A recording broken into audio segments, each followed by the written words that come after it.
Family, what is up? Welcome to another episode of Talking with Tonio. So in today's episode, we're going to discuss how I was able to double my CPM as well as double my YouTube AdSense revenue in literally less than 60 days, you guys. So I'm going to walk you through literally a deep dive of my channel, kind of show you what happened. So hopefully you can replicate this also for yourself.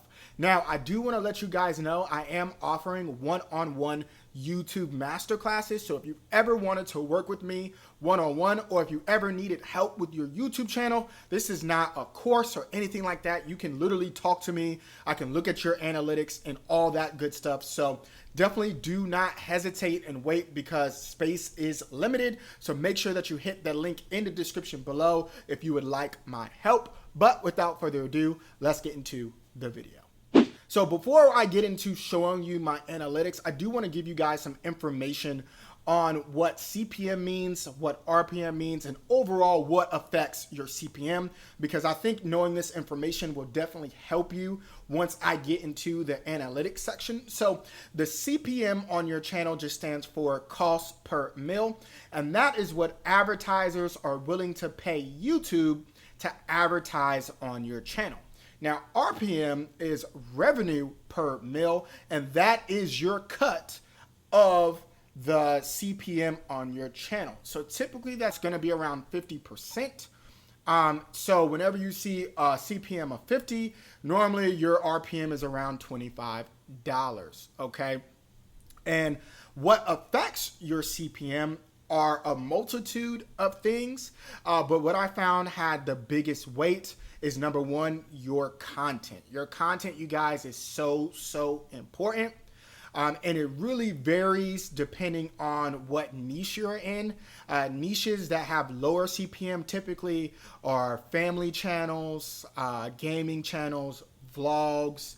They normally have lower CPMs just because the demographic isn't advertiser friendly. Now, content pieces or channels that have higher CPMs are typically in the finance or business niche.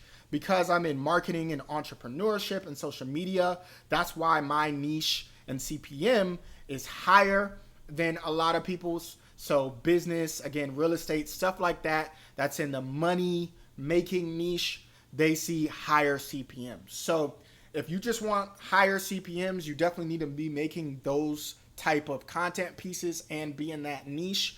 If not, you're automatically kind of working at a disadvantage. Now, another thing that affects your CPM is your country. So because I'm in the US, the US has very high CPMs compared to other countries because advertisers are willing to spend a lot of money to get in front of United States audiences. So other countries that have pretty good CPMs just in general are Canada, the United Kingdom, I want to say Australia, New Zealand, pretty much westernized countries have very high CPMs. So if your audience isn't based in one of those countries, you're naturally going to have lower CPMs because advertisers aren't willing to spend as much to advertise to those viewers. Another thing is your audience demographic, so your age range. So if your demographic isn't within, I would say, 18 to around 45 or older,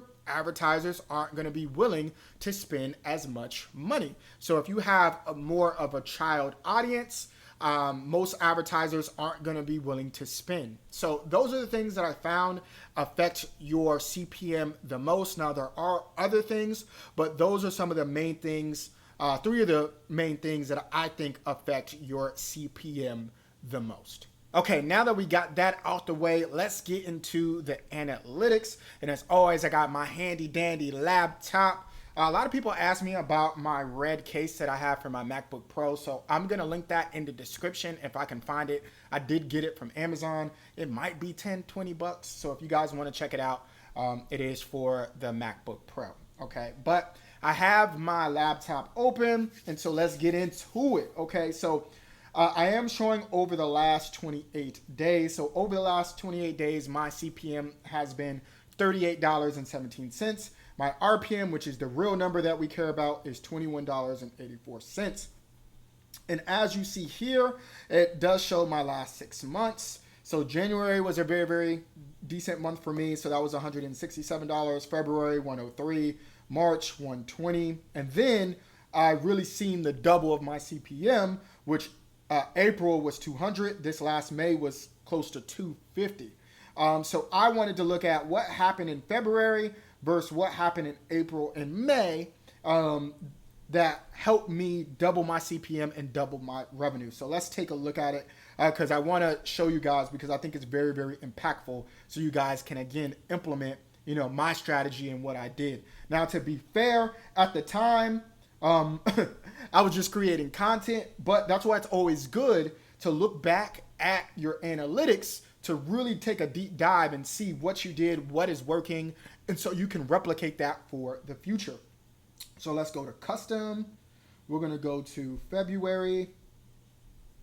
Let's see here. Boom, boom, boom. February to there.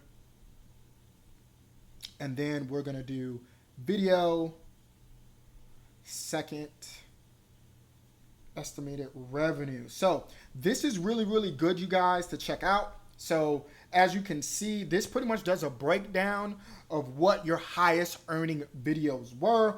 What were their views? What were your impressions? What were your click-through rates?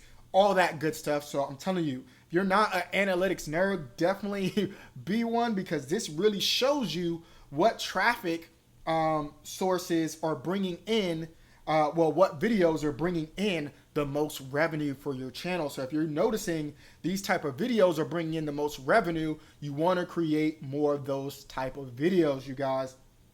And so in February, the video that made me the most money was how to create merch for your YouTube channel, right? Second one being what is the Clubhouse app. And then in third place is, I paid $100 for Instagram shoutouts. And then how to increase your credit score, and then the best way to start a clothing brand.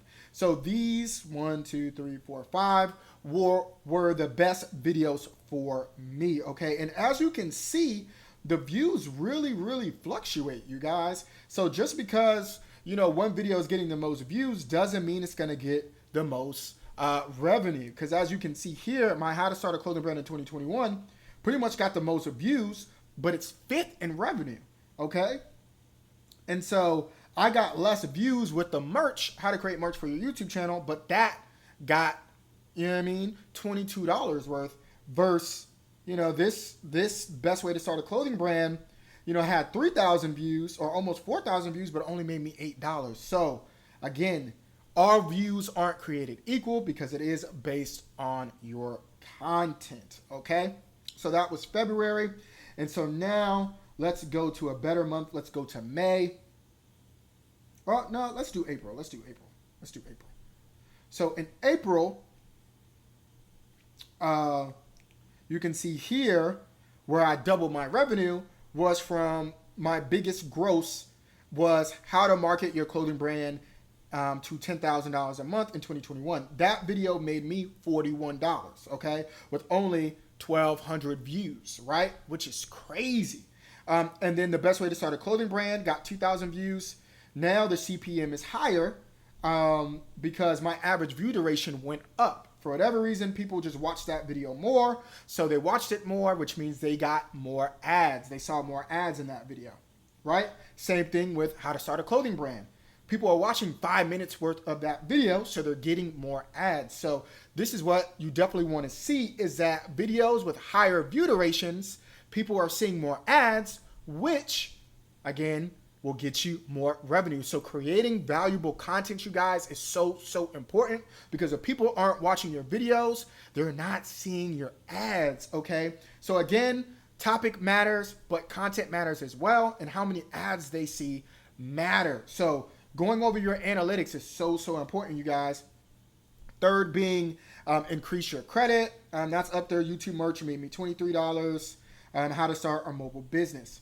And then I have more videos picking up. So now what is the Music Breaker app, which is a new video I created.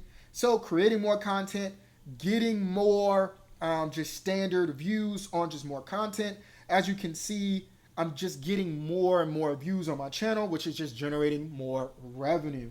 And then my biggest month, which was of last month, May,